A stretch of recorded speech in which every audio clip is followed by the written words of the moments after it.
राजकीय, सामाजिक, आध्यात्मिक, शैक्षणिक, शेतीविषयक बातम्यांसाठी आदर्श भारत माझा सदैव न्याय हक्कासाठी आपल्यासोबत. पनवेल शहरात मराठी अभिमान जपण्यासाठी एक वेगळं आणि प्रभावी अभियान राबवण्यात येत आहे.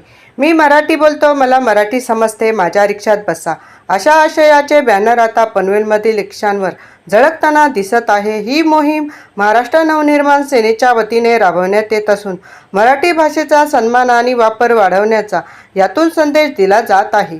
मनसे वाहतूक सेनेचे महाराष्ट्र राज्य चिटणीस संतोष गायकवाड यांनी स्वतः रिक्षावर हे पोस्टर लावून या अभियानाची सुरुवात केली. यावेळी त्यांनी रिक्षाचालकांशी संवाद साधत मराठी भाषेचा अभिमान बाळगण्याचे आवाहन केले.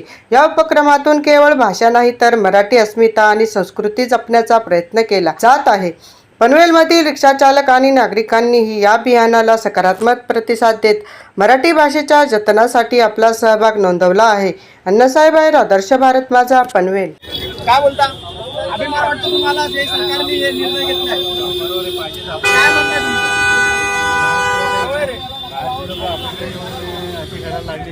आपल्या लोकांचे धंदे नाही, काय नाही हे चालू करायचं. याच्यात तुम्ही सर्व मिळून आम्हाला साथ देणार? नक्की. चला भेटू. जय